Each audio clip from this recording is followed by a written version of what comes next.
So I have an important idea that explains a little bit of why we got so dumb as a society.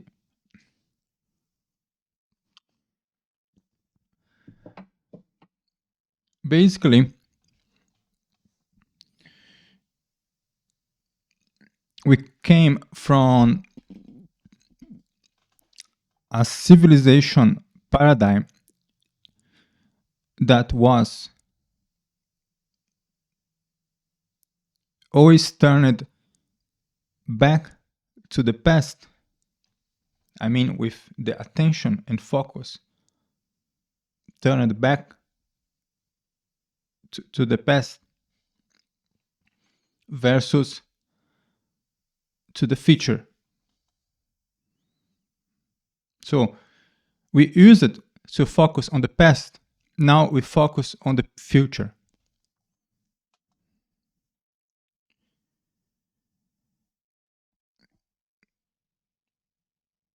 Let me explain first when this happened.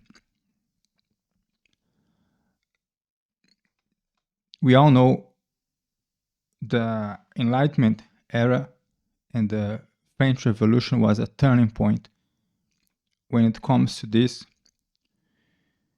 But I want you to not only observe things from the political point of view, but from the Geist, from the spirit of the era. You got also the evolutionary biology, for example. You got many other elements also in music, etc., that pointed to progress. So we came from a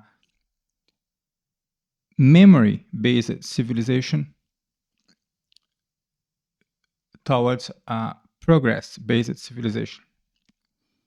But important to understand that we were used to focus on the past, and then suddenly we focus on the future. Now, how is this related to we getting structurally dumber? To use an AI word. How did we came to get structurally dumber?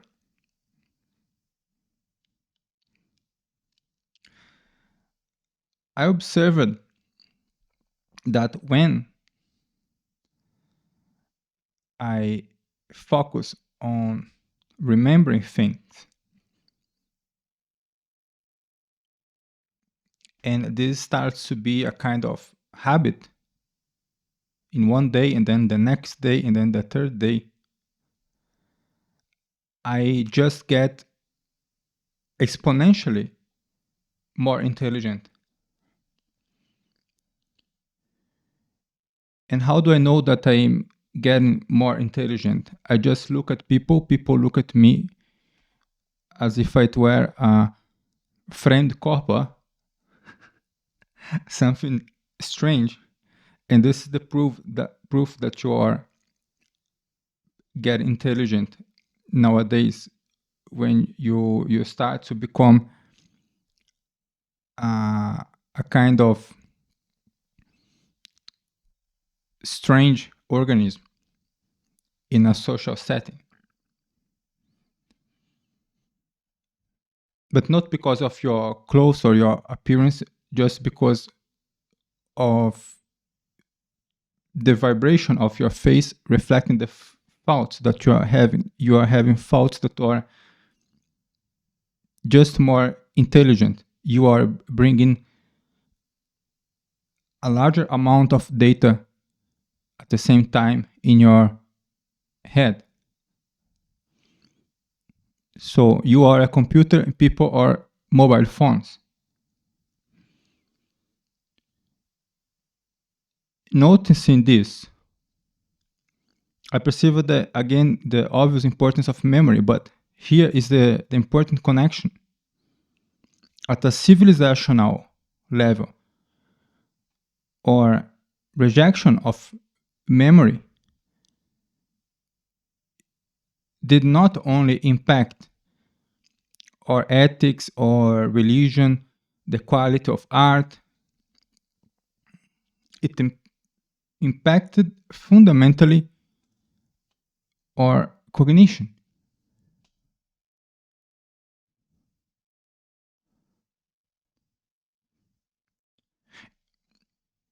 Try to imagine for a moment how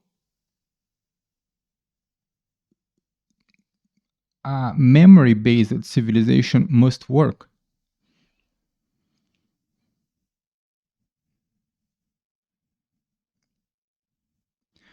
For example, you are constantly remembering a lot of details about cultural things. If you are in the, let's say, clerical and philosophical class, because of course we had the division of class that was brutal before,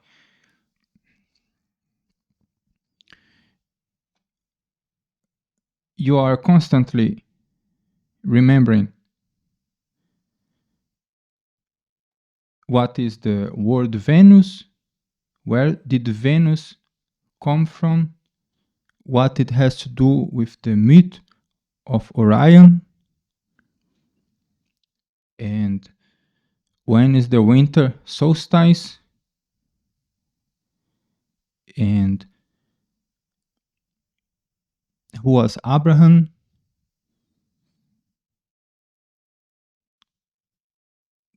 what did um, what did Eva do. Imagine that you live like this, it's always backwards. What did Homer said? What did Plato said? All the time, all the time. But also what I did yesterday, what my father did in the last decade, what my father did 30 years ago, I know, I remember. So remembering was the only way to get things present.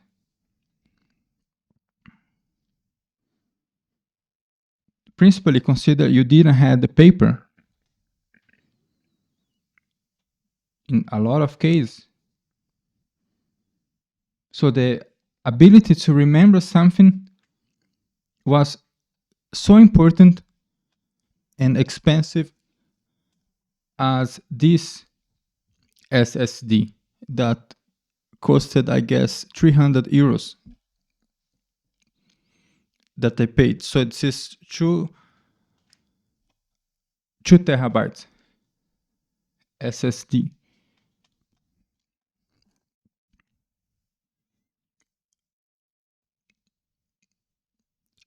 I invested a lot on this, so I calculated my finance in order to afford this.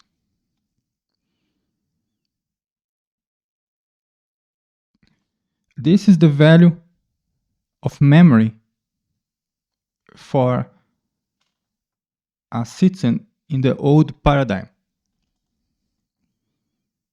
In the paradigm of a memory-based civilization.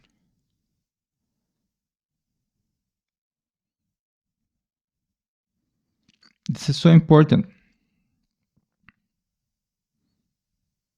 We can go so far to say that even the beauty of poetry, that is very affected by the rhyme technique.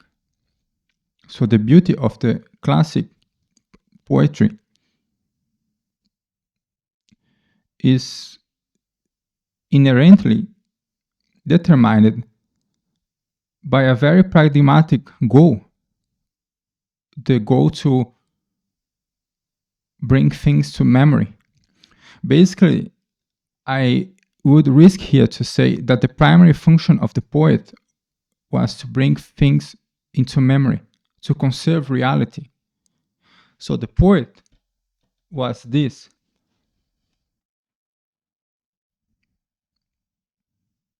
The point was the SSD drive of the memory-based civilization.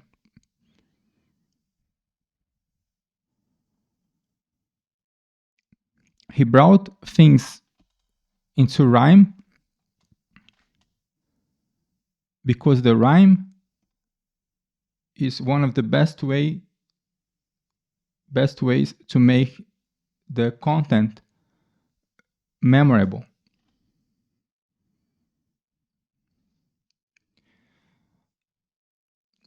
This is a very key insight to have about rhyming in poetry. And by the way, this was said, if I am not mistaken, by Nietzsche. It was said by Nietzsche at the start of the Also sprach Zarathustra. So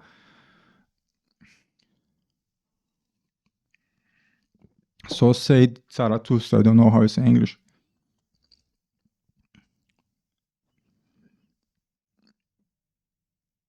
He said something like, I'm going to write in rhyme for people never forget this again. Something like this, something these lines.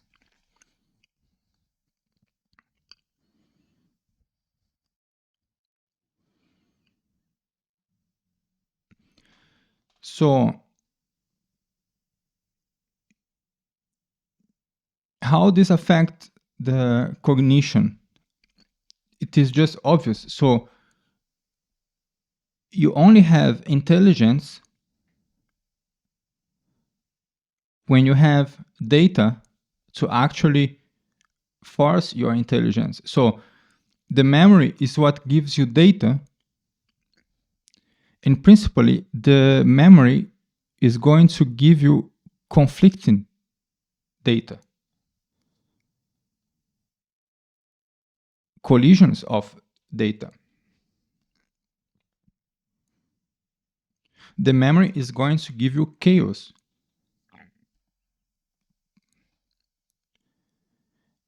And in order to make sense out of the chaos, you are going to apply the intelligence over it. So there are two types of intelligence from the philosophical point of view. You have the Noetic intelligence and you have the logic intelligence from the point of view of logic or logos. You have the logos and the nous. The nous is where you get the noetic intelligence from, and the logos is where you get the logic intelligence from. The noetic intelligence is about the immediate and direct aspect of intelligence. The logic intelligence is about the discursive ordering aspect of intelligence, is how things are structured in a hierarchic order, in a temporal order. And here temporal, it might be the logic temporality from the point of view of what is requirement for what is condition for what, but also in the material physical temporality, what happened after what. This is our main Western concept of rationality. And we forget a lot about the noetic rationality. It is the universe of the intuition and the direct knowledge. It has a lot to do with imagetic reasoning. So thinking with pictures and symbols that have the ability to bring everything that was saved in your memory as a chaos, possibly, into an organized order. This is why the symbol is so important, and the symbolic reason so important.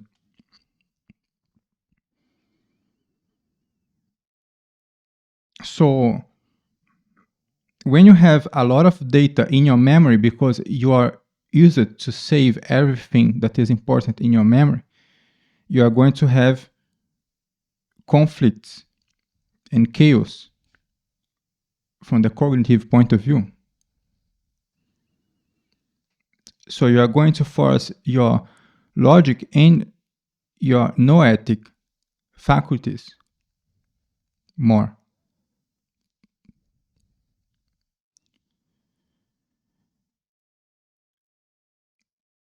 Now, if you exercise these faculties, the chaos of data that you had before is now going to be organized knowledge or organized information.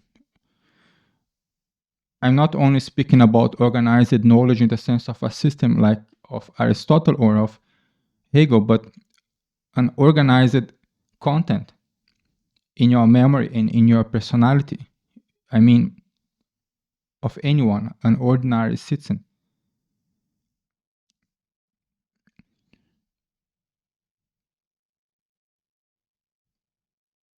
Once he applies reasoning over this content, then he brings this into order. Now, the more chaos he has, the more information he is able to memorize, the more chaos and conflicts of information, and the more conflicts of information, the bigger the necessity of bringing this information to order. So the more he uses his noetic and logic reason, the stronger it gets. And this is very important. Another important thing is that the better the ability of memorization and the skill of memorization works,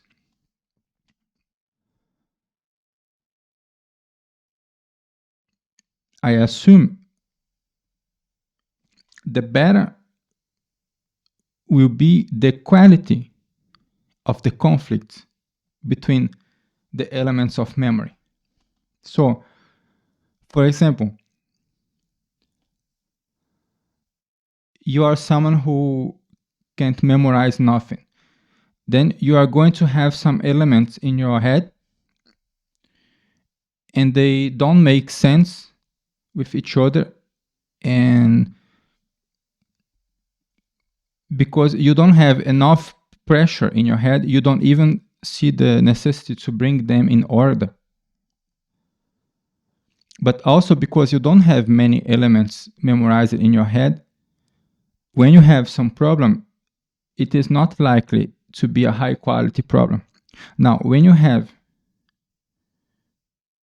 many elements in your head, for example, you know a little bit of archaeology, you had a very traumatic experience with a murder in Japan, you wrote review for 60 movies of Hollywood, then later you worked in Africa remembering the names of each animal. Let's assume you memorize many different things and each one is important in its own category.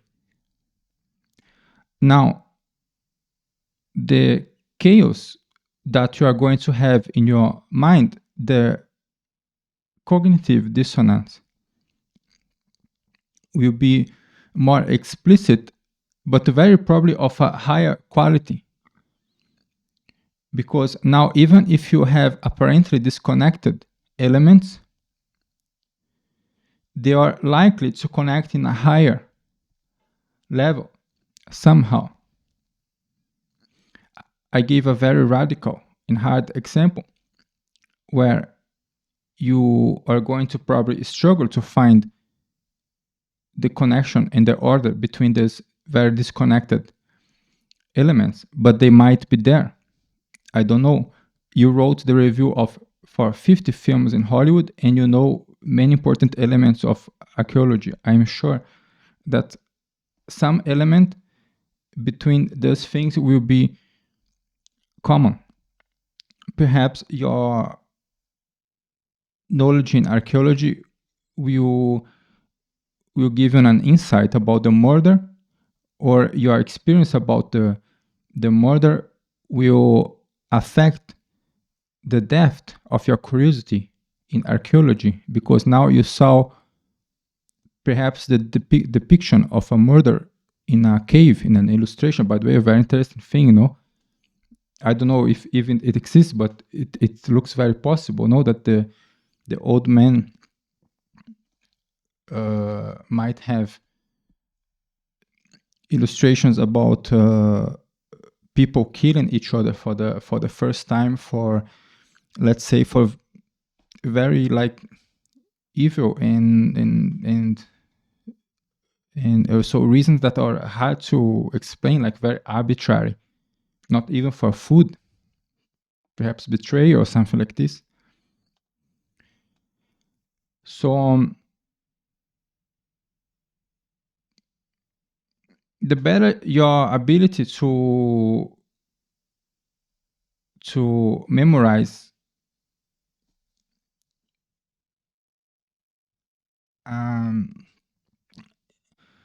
it is more likely that you are going to find these conflicts. Now, you already see the problem here, no?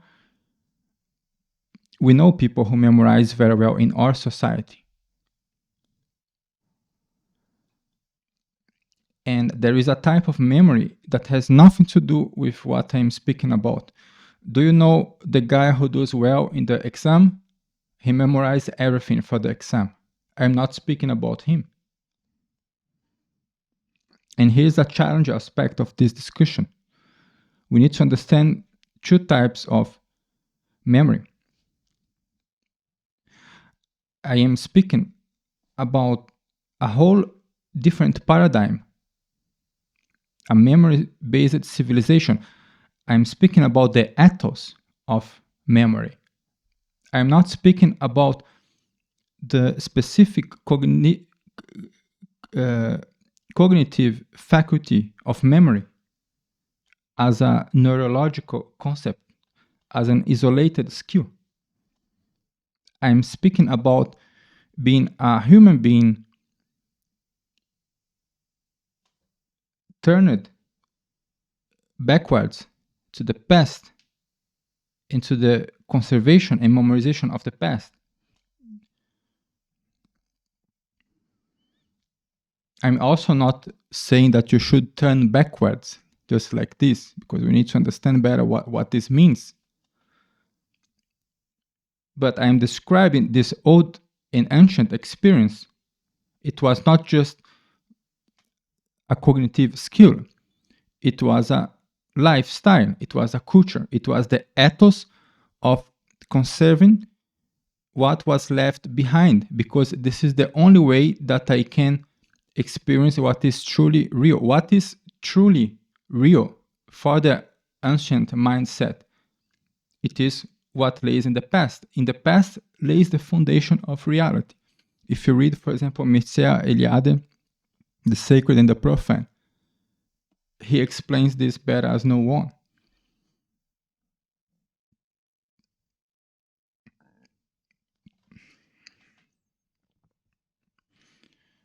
Now, in this mindset, people reached the highest levels of cognitive and, let's say, humanist skills possible.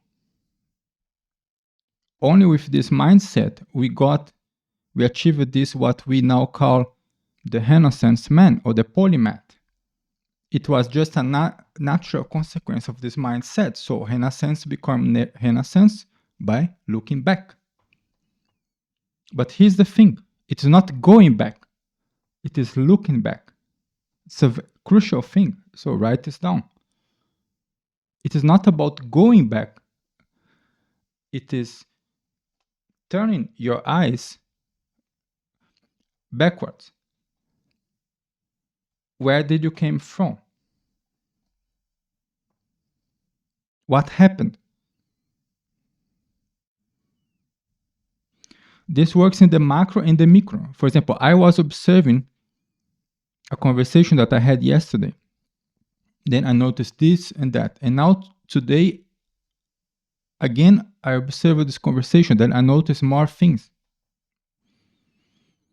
And then I start to say, amazing, this was just a single event, single conversation. But the more I try to remember what happened, the more I discover that there was a whole universe going on in this conversation that is already enough. It is enough juice to squeeze. So the juice to squeeze is not in the tomorrow's conversation or in another book that I might read. It is already in the fact of me remembering the conversation that I had yesterday and observing and organizing, okay, it happened this and this, it was said this and that. And then now I have the things in order, and then I can combine them as a Lego. I'm not going back to the conversation. I'm looking back. Many conservatives today, it seems that they are going back. And fun fact, they don't look back. They themselves, they have a loss of memory in this sense. They have a loss of memory in the sense of not understanding the real ethos of a memory-based civilization. It has nothing to do with going back.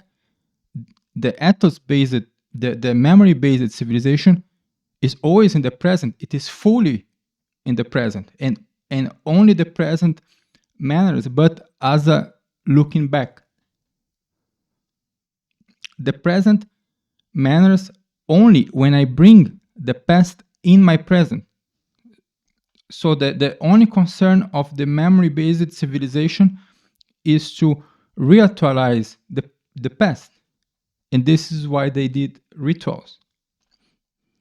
And this was also the function of art. We have to reactualize the past, to turn the past in acto. But this is not going back. The only place where the past is real is the present. And the present is not the past. The present has its own determination. That is going to be the new past. So the present will be worth of memory as well. And because it is worth of memory, it is different than a previous point in time. The essence of the memory-based civilization is to bring different points in time in its memory, not to centralize everything in one single point in time. You memorize different events and you observe the collision and the conflict between them.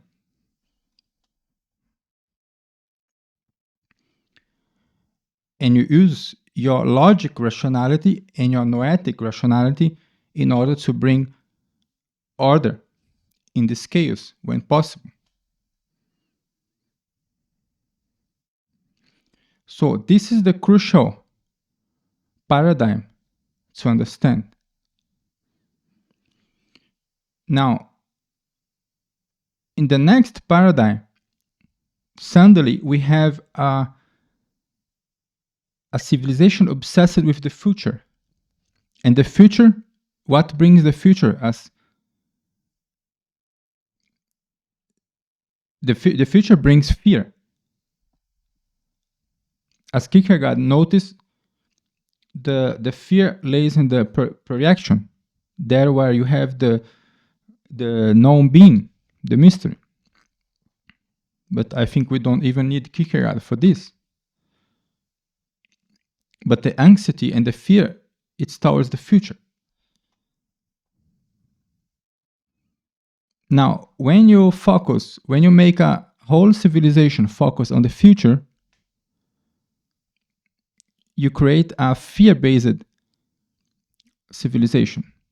When you convert a whole civilization into a future-only civilization, a civilization without past, this civilization will absolutely lose the confidence. Because while the future is where the anxiety happens, the past is where the confidence happens. Your father and your mother, they are in the past. They are not in the future. And they will give you the support and the confidence.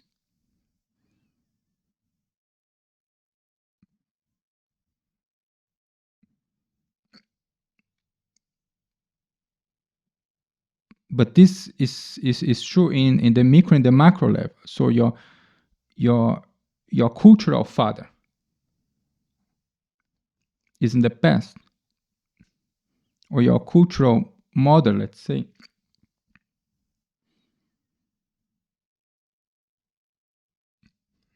Your cultural gene, your cultural family is in the past. And they are there to give you confidence and to give you the resource. The resource will give you the confidence, the basic nurturing, for you can deal with the hardships. So the confidence is given by the past. When you look at the past, when you go at what your father did and what the great man did, when you read an inspiring biography, this gives you confidence.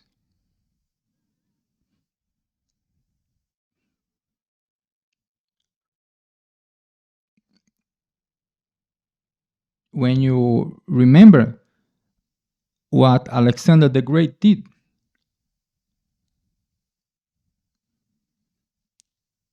to give away a huge part of his territory just to force his army to win the next battle, because then they were forced to win the battle, like crazy burning of bridges, no?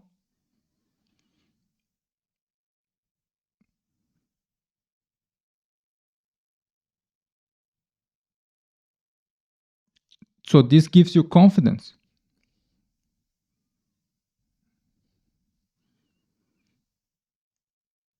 Now, as I say, this gives you confidence at macro and micro level for you as a person, but also for us as a civilization. And then when we just focus on the future, we are detached from the source of confidence, and now we have only the fear. We are, as we call in German, bodenlos, so without ground.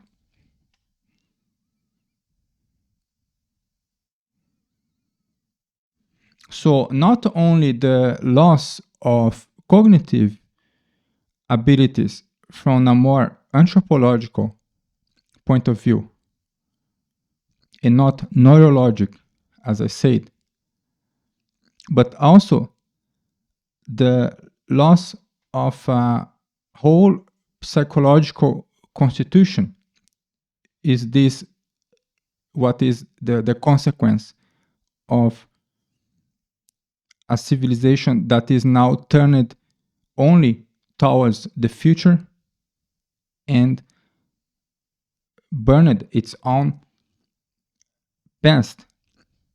meaning it burned its own ability for memory and intelligence and reason, the very essence of what the human life is about.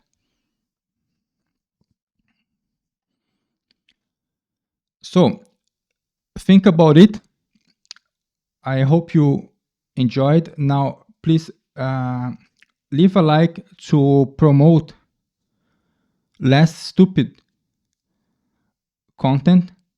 Let's stop this bullshit of promoting stupid content. This is what the algorithm does. If you believe in an elementary level of meritocracy, or that this should be promoted, please help promote my video to at least some people with different ideas might reach out on the comments and leave an interesting contribution for the discussion. Because these are the people who deserve visibility. Not the fucking morons, the attention seekers, and principally not the whores. Because honestly, I am fed up with this. Okay? So we belong to the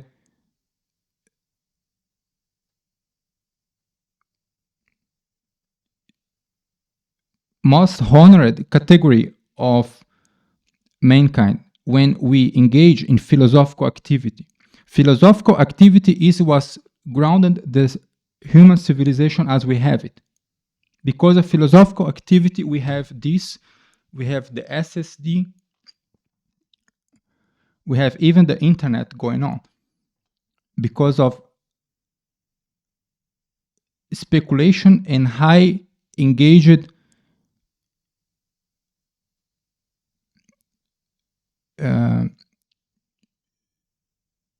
let's say bold attempts of the use of the reason in public. Okay, this is how we came here, even with the failures, even with the most stupid philosophical texts. So we are the class that deserve attention right now. And the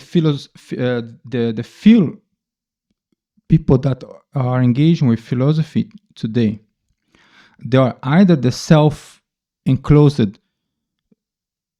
academic philosophers who are absolutely sold out for comfort and attachment to the social status and social protection, or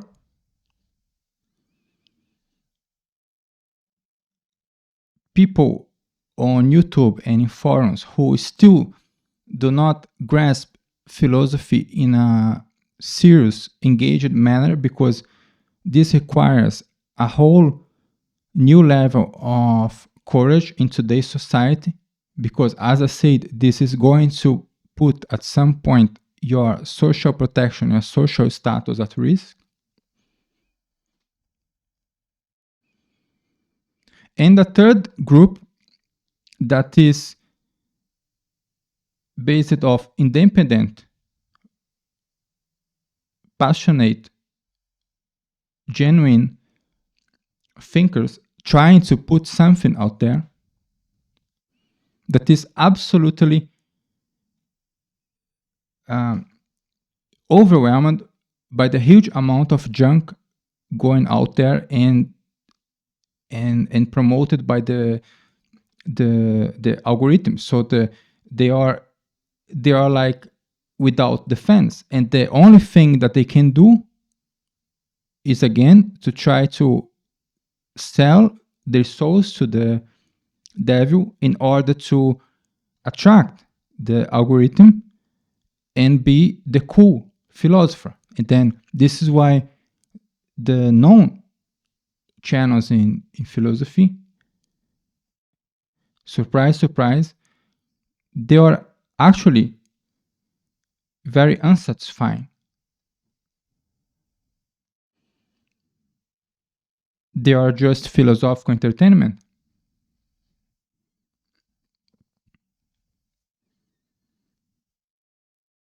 So think about this. I hope you got some enjoyment out of this. So see you later. Ciao.